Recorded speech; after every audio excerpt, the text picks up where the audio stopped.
Everyone probably has or had that one friend who always gets into trouble and does strange things. If not, then you're very unlucky. I can't call myself lucky because I had to face a terrible thing called divorce, but I admit honestly it was cool, and now I have something to remember. Nearly everyone you encounter in life possesses a unique quality that sets them apart. The privileged may boast attributes like wealth, athletic prowess, intelligence, or appealing looks, which serve as advantageous tools in navigating their lives and surpassing competition. Conversely, those less fortunate often find their distinctive qualities serving as cautionary tales about life's hardships. My friend John, however, possesses his own distinctive traits that distinguish him from ordinary individuals, namely mayhem and destruction. He embodies the chaos depicted in Allstate mayhem commercials. If there's a way to turn something sweet and wholesome into a catastrophic disaster, John has likely done it. Bearing the scars as evidence, he acts as a human wrecking ball, not in the quirky, mealy serious manner, but in a I can't believe he's still alive and non-incarcerated fashion. He earned nicknames like John Spartan and the Demolition Man for consistently pushing the boundaries of socially acceptable behavior and wreaking havoc. If there's a method to completely obliterate something, rest assured John has figured it out and given it a try. In essence, he's a great companion to have as long as you manage to stay on his good side. I married Jenna Phoenix 3 years after graduating from college. She was incredibly attractive with an impressive physique, which made it easy to understand why I was so infatuated that I failed to see through her deceptive behavior. Even at the time of our marriage, I was aware that she lacked warmth and compassion, but her physical appearance and sexual prowess compensated for it, at least in the eyes of someone as superficial as me. According to scientific evidence, men can overlook a woman's unfriendly demeanor and negative attitude as long as she arouses him enough to divert blood away from his brain, hindering rational thinking. I could claim that you might be surprised at how frequently this happens to men, but deep down, we all know that it's not surprising. Men often think with their impulses until they learn, often through painful experiences, to prioritize either their emotions or rational thoughts. Emotions contribute to great romances. Intellect fosters successful marriages, and an aroused libido can lead to substantial legal fees for your attorney. During our dating period, Jenna had met John only once when he was on leave. While she got along relatively well with some of my other friends who were ordinary and not particularly eccentric, John and Jenna's interaction was limited. I attempted to caution her about John, but I knew she didn't fully comprehend it. It was a matter of her smiling and laughing at tales of his antics without truly grasping that they were factual, with minimal exaggeration. Stories can be amusing when they happen to someone else, but they take on a different significance when you find yourself entangled in them. It becomes far less humorous when people start associating you with a grown man-child who's being questioned by the police about his attempts to set up mousetraps at Chuck E. Cheese while proclaiming his intent to vanquish the giant rat once and for all. Or why you can't suddenly take charge of a Walmart checkout counter when you don't actually work there. Most of his escapades were foolish and harmless, but some went too far. Fortunately, our hometown is like many others, so we often escape legal consequences. It's astonishing what you can get away with when half of your cousins are in the police force. Your uncle is the sheriff, and his wife, who also happens to be John's godmother, serves as the judge. Despite the family connection shielding him, they warned him that his pranks were pushing boundaries and needed to stop. When he finally crossed the line, Auntie Judge gave him an ultimatum: either enlist in the army or spend a year in the county jail. His stunt of blast fishing in the reservoir, disrupting the restocking for the fishing derby, particularly angered her since it was one of Auntie Judge and Uncle Sheriff's cherished annual activities. Messing with other people is one thing, but interfering with Auntie Judge's time with her partner was a step too far. So John headed off to honorably serve his country. With John serving in the army, he spent the majority of his time away from town, resulting in limited interactions with me and consequently Jenna. Our communication primarily involved emails and video chats, and I would occasionally send him care packages based on his location in the world. Despite his less than stellar intelligence, John managed to maintain decent grades in school. Family connections played a role in keeping his questionable activities off his criminal record, allowing him to enlist as an explosive ordnance disposal (EOD) technician. It's worth noting that entrusting someone with potential mental issues to disarm explosives might not be the wisest decision. During basic training, John successfully concealed his questionable behavior, taking advantage of the diverse group of individuals and the drill sergeant's preoccupation with meeting training requirements. However, his mischievous actions caught up with him halfway through Advanced Individual Training, AIT. He was discovered engaging in inappropriate behavior on an explosive range, constructing a C4 dildo on the day the command sergeant major visited. Perhaps he could have avoided consequences if he hadn't proudly claimed it was modeled after himself, leaving his instructors and the command sergeant major in disbelief. At this juncture, John's instructors acknowledged that his personality was ill-suited for EOD, but they believed they had identified a more fitting role for him in combat engineering. While EOD technicians must demonstrate maturity and seriousness when dealing with bombs, combat engineers, on the other hand, exhibit approximately 80% intelligence, accompanied by a playful 70% recklessness. John discovered his calling in the Army when he recounted his departure from EOD school to his AIT instructors, who had explained his failure to construct certain anatomical parts for his C4 creation.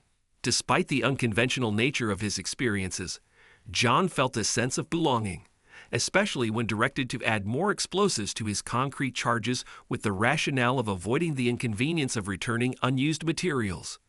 John regularly shared his escapades via email, detailing his mischievous activities that earned him a couple of Article 15s, but fell short of warranting discharge from the Army. Enjoying his time, he eventually decided to return home after completing his 4-year service. During John's time defending freedoms, I was occupied with marrying my ideal partner, Jenna. Our marriage began conventionally, with the intention of establishing ourselves in our careers before delving into parenthood. Navigating the globe was simpler without the concerns of babysitters and ample diaper supplies. Initially, everything was harmonious between Jenna and me. However, a shift occurred, subtle at first, but increasingly noticeable towards the end, as she started behaving differently. For weeks, this continued. I attempted to discuss the issues I observed in our marriage with her, but she consistently denied any problems, insisting that everything was fine as she carried on with her new routine. This persisted until one day, returning home from work, I found her wedding ring placed on the kitchen table. My efforts to communicate with her yielded the usual cliched excuses, such as, "It's not you, it's me," or "I'm going through some stuff," and a string of apologies. Just fill in the blank for the typical excuses, as she likely used them. The divorce papers were finally served on the afternoon of John's welcome home party. The reasons cited were the standard irreconcilable differences, with what appeared to be an even division. I left the documents on the table and proceeded to the party to welcome my friend home. My marriage had crumbled, and I still couldn't comprehend why. Despite the deterioration of my marriage, I hadn't yet grasped the exact reasons. While I strongly suspected wrongdoing on her part, I tried to push those thoughts aside for the night. I embraced John warmly upon his arrival, and his immediate reaction was blunt.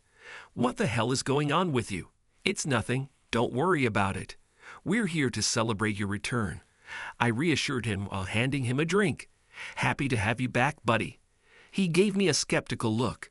"Yeah, right." Then he cracked a grin. "You're right. It is good to be home." That night, we had a few shots. By a few, I mean we drained the bar dry, and they had to go to the liquor store around the corner for more. Eventually, we got kicked out and John and I headed to the local fine dining establishment that miraculously stayed open in the middle of the night. All grease, no taste, just perfect. As the party noise faded to the quiet ambience of the diner, John inquired, "What happened?" "I don't know. Everything was fine. Then things got weird, and she left. I received the divorce papers a few hours before your party. I still don't know what happened," I replied. True to form, he cut to the chase. "So, who's she involved with?" "I don't know." After contemplating for a brief 4 seconds, John confidently announced, "All right, here's the plan. We mess up her life, then we figure out who he is and mess up his life too. I found myself smiling genuinely for the first time in a while and remarked, "Is it really that straightforward?" Of course it is. She's gone. No going back to that jerk after what she did. So why waste time crying like a little baby? Even if she tries to come back into your life, would you ever trust her again? Hell no. He had a point about it all. She was gone, and it was time to burn that bridge and move forward. John sported the familiar silly grin I'd seen countless times before and said, "I've got a month of terminal leave, so I've got plenty of time to help with this. You handle the lawyer. I'll take care of the rest." I chuckled. "What exactly are you planning to do?" "Don't sweat it, bro. I've got it covered." After finishing our meal, we called for a ride back to my place and finally hit the sack. The next morning, around 11 a.m., I woke up to the sound of people talking in the driveway. Looking out the window, I saw my belongings spread across the driveway, with folks rummaging through them. Approaching John, I took a sip of my coffee and inquired about his activities, though the hand-drawn sign proclaiming the cheating slut sale provided a pretty clear answer. "What are you up to?" I asked. "What does it look like?" "I'd making you some money." Thanks. But how do you know what belongs to Jenna and what's mine?" "It's easy. If it's girly stuff, I'm selling it because it's probably hers. If it looks classy, I'm selling it too because it probably isn't yours, considering your questionable taste, especially in women." I nodded in agreement, acknowledging his valid points. There was no use in trying to stop him. Although I felt a twinge of guilt about selling some items, especially family trinkets Jenna had cherished. I dismissed those feelings when John handed me some printed papers. "Jenna really made a foolish mistake. She should have logged out of her Gmail on your home computer before leaving, but luckily for us, she didn't. She's been involved with a guy named Tim from work, sharing intimate photos with him. Honestly, you should have been more cautious before marrying someone with a butterfly tramp stamp above her ass." Examining the evidence he provided, I was amazed at how easily he discovered her infidelity. "I had no idea," I admitted lamely. "No surprise, idiot. You trusted her. But that's in the past. It's time to move on."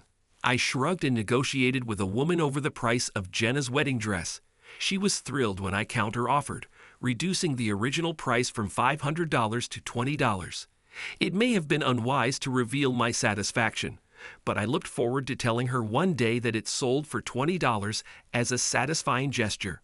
While the sale continued successfully, I texted a friend who works as a family practice attorney, a sole seller. He responded, asking me to come to his office to review the offer and sign some documents. I returned in the middle of the afternoon, and almost everything was gone. The house appeared nearly empty, with only the essential items for survival. John was completing the packing of a large box labeled, "Jenna's Stuff," on the sides. John greeted me with a smile. "How did it go with the lawyer?" "Fine, no issues. The agreement is fair, so I've signed it. I won't fare any better in court." "When did your sale conclude?" "About an hour ago. I had to run out to get some supplies, but I'm finished now. This is all that remains of her belongings." He handed me an envelope saying, "That's her share of the sale, which came to 214 to her sealers or 6 to Haves. Ensure she receives her half. We should probably drop off her belongings at her parents' house so she has no reason to return here." "That makes sense. Let's deliver her things and then grab something to eat." Knowing that her wedding dress alone had cost as much as a cheap car, I understood that John might not have secured the best deal possible. Still, I was relieved to have her belongings out of the house so I could begin my new life. I attempted to lift the box, but John beat me to it, insisting that he take care of it. He suggested I drive since I knew the way to Jenna's parents' house. Upon reaching Jenna's parents' residence, Simon, her father, answered the door. We informed him that we were there to drop off Jenna's belongings, and he graciously allowed us inside. Simon tried to express apologies for Jenna's actions, but I interrupted him, asking, "Were you aware she was cheating on me?" He avoided eye contact, confirming my suspicion with a nod. "Thanks for that, Simon. Quite the daughter you raised," I remarked. John placed the box on the table, and I couldn't help but do a double take when I caught a glimpse of its contents. I was fairly certain that the oversized sex toy with correspondingly large, hairy features, along with explicit material featuring a large black dildo, were recent additions that hadn't been in my home before. I struggled to contain my laughter and simply instructed my soon-to-be ex-father-in-law to inform his daughter that I had signed the papers and my lawyer would be in touch with hers. I struggled to maintain composure. The absurdly large size of the dildo nearly had me bursting into laughter. I feigned disapproval, shaking my head as we exited, while he attempted to mumble an apology. Once we were back in my truck, I couldn't contain my laughter any longer. "How massive is that dildo, and what else did you include, Mo?" I asked. "It's 12 inches long, 6 inches wide, and I'm not sure about the size of the hairy balls. But they were a nice touch," he replied, wearing a mischievous grin. We had a delightful dinner as he entertained me with his escapades from the past few years. While I had heard some of these stories in previous conversations, hearing them directly from him doubled the hilarity. John's precincts made it nearly impossible to be in a bad mood. Dealing with Jenna's negativity before she left only made it easier to move on. Jenny and I were among the few who still had a home phone bundled with the internet for cost efficiency. Upon returning, I checked the messages and discovered an impassioned voicemail from Jenna. Her frantic rant, lasting about 2 minutes, was barely coherent as she yelled about cell phone, huge dildo hairy balls, father thinking I'm pregnant, and big black dicks. I examined my cell phone, finding no messages from Jenna. Looking up from my phone and catching John's grin, I checked again, realizing that I had blocked Jenna's contact on my cell. I glanced at John and remarked, "You had a busy day today." Surprisingly, I understood most of that rant, but the part about pregnancy is still unclear to me. John fetched a couple of beers from the fridge and handed me one. Taking a sip, he explained, "Apologies with the limited time available. All I could manage was drawing some lines with a marker. Using a fake pregnancy test was risky, as Jenna or her mother might have easily noticed, but I was counting on her father being the first to see it and not noticing the difference. It was a gamble, but it seems to have paid off." As John settled into the guest room, we became roommates, adjusting to civilian and single life, respectively. With the divorce underway, Jenna no longer felt the need to conceal her new boyfriend. Tim, some guy from her workplace, was now in the open. Though I had encountered him at her work functions, I didn't really know him. Later, while grabbing coffee downtown, I stumbled upon a flyer and pocketed it to take home. Upon returning home, I returned John's handiwork, remarking, "Cute." He feigned innocence, saying, "I have no idea what you're talking about," while examining the flyer. It depicted Jenna and her new love, Tim, in a compromising position. Although the explicit details were covered, it was evident what they were up to. The inclusion of both their names and the statement that he was not her husband during the incident heightened the damage. The distribution was centered around the office and extended from there. I inquired about the number he had distributed, and John responded, "A few thousand." "How did you manage to put them all up?" "It was simple. I found a group of teenagers hanging out and paid them $20 each to spread them everywhere. Even if some ended up in the trash, they still got to stir up trouble. And isn't that what being a teenager is all about?" As I played the voicemail on the home phone, Jenna's rant unfolded. "Everywhere the mall, at work, thinks I'm a slut."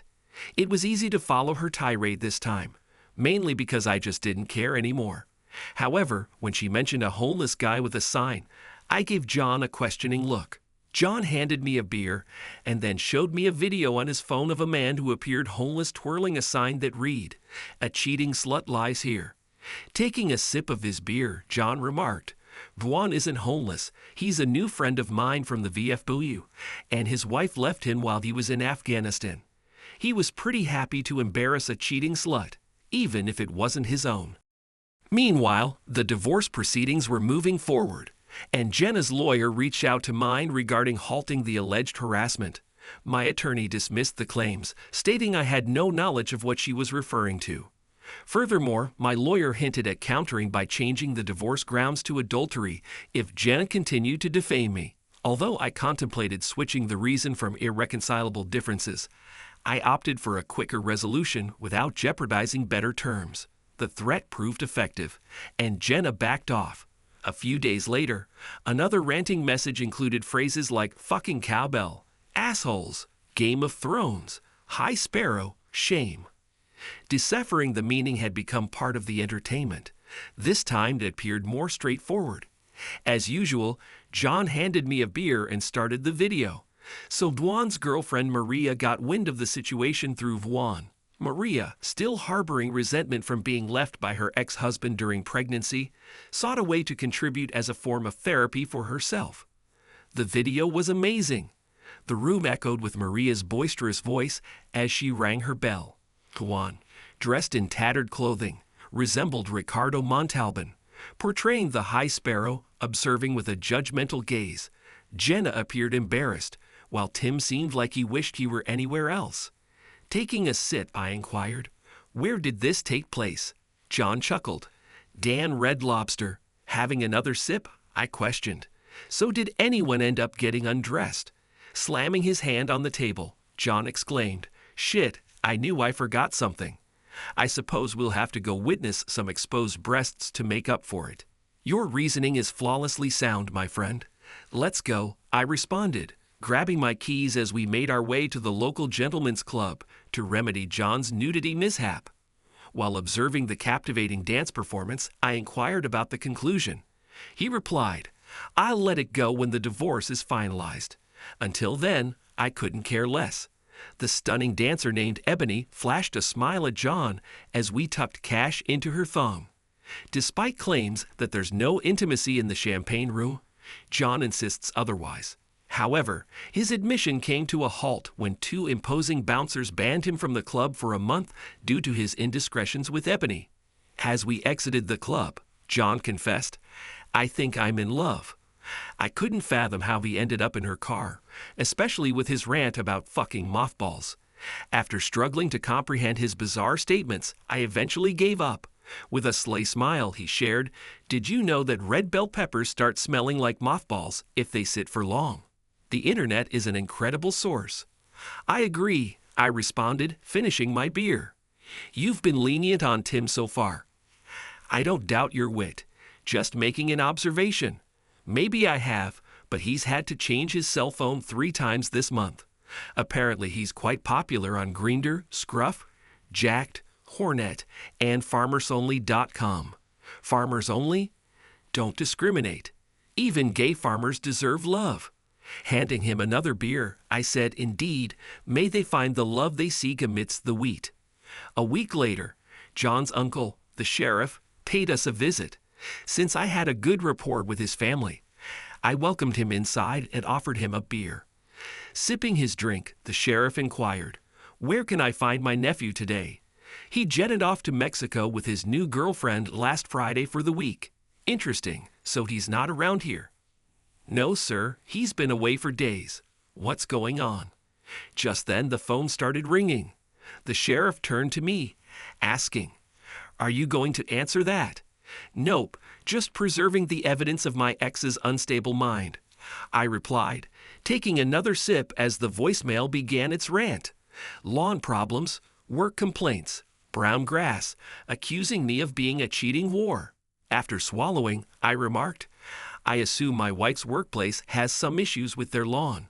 The sheriff commented, "It seems that way.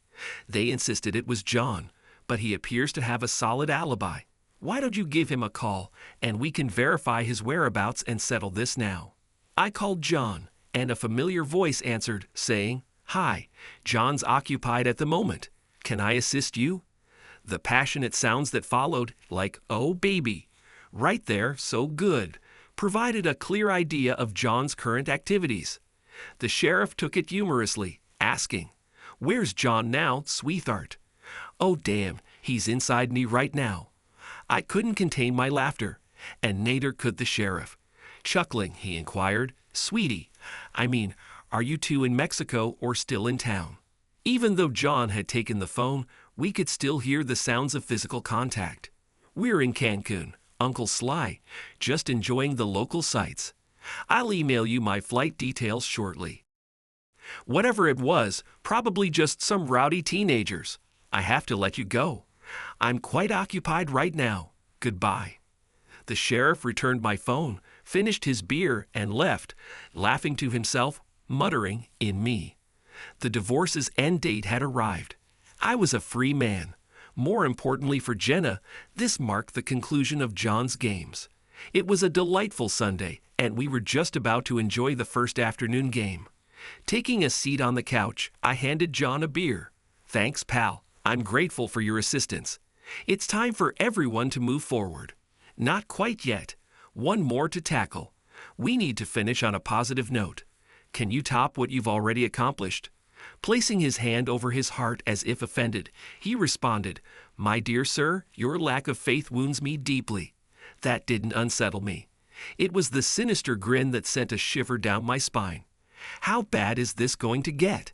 Checking his watch, he replied, "You'll find out in just about." It was like a scene from a movie. At that precise moment, the phone rang. Now, some of the screams were audible. "You damn jerks," while others were fragments of words like church, grandmother, midget, Elvis, strap-on, threesome, whole congregation. I glanced at John and exclaimed, "What on earth have you done?" He simply grinned and replied, "Want to see?" while opening a video on his iPad. The footage clearly showed the church where Jenna and I had exchanged vows, making it instantly recognizable. The minister was delivering a sermon when suddenly a man stepped forward. Initially bewildered, the minister listened as the man confessed his sins, standing at the altar and declaring remorse for his wicked ways. It turned out he had been engaging in sinful activities with a woman named Jenna from the congregation and sought redemption for his transgressions. As I tried to process this, I witnessed a peculiar scene. A 4-foot-tall dwarf dressed as Elvis, proclaiming that he had been involved with my now ex-wife. And the situation only became stranger from there. Watching the video with amazement, Elvis approached Jenna, took her hand, and unexpectedly began reminiscing about the moments when Jenna used a strap-on to peg him while Love Me Tender played, with Tim involved. However, he acknowledged the wrongdoing, considering Jenna was still married. Despite not enjoying dressing as Tinkerbell for Tim, Elvis expressed his willingness to do anything for Jenna's love. Now that her divorce was finalized, they could finally be together. Kneeling down, Elvis proposed to Jenna, the ring appearing sizable in his small hands. "Be my full-size Priscilla Jenna. I love you." Jenna was in shock. Her grandma fainted. Her dad stood up and vomited. Tim made a dash for the door. Her mom was in tears. Complete chaos ensued. I was astonished. I had no idea what to say as I stared at him. He leaned back, grinning. A minute later, the front door opened, and someone entered the kitchen. I heard the fridge being opened. A few seconds later, a 4-foot Elvis impersonator sat beside me on the couch, watching the game. He opened a beer, glanced at me, winked, and said, "Hail to the king, baby." In terms of seeking my own form of retribution, I opted for a more refined approach. Over the past year, I've been romantically involved with Kara, who happens to be Jen's former best friend. Jen had managed to keep this relationship hidden from her circle of friends. Aware of Kara's past experiences with infidelity, as her ex-husband had been involved with someone much older a few years ago, Jen had chosen not to confide in her about us. There's a certain satisfaction in hearing your ex-partner upset when your current girlfriend mentions she can't go out because she's spending the night at her boyfriend's place. To add to the irony, Kara's new best friend, Ebony, will be joining her with her boyfriend John. Ebony invited Kara to her job as a Foxy fitness instructor, and I make sure to praise Ebony's excellent teaching skills whenever Kara demonstrates what she learned in class. Both John and I have plans to propose tonight. John to Ebony and myself to Kara. As a final touch to my revenge, I'm considering having a wedding invitation personally delivered to Jen. And conveniently, John knows just the right person, a dwarf, to handle the delivery. Thanks to everyone who took the time to listen to today's stories. If you enjoyed it, please consider liking and subscribing if you haven't already. Feel free to share your thoughts on the events in the comments below. Take care.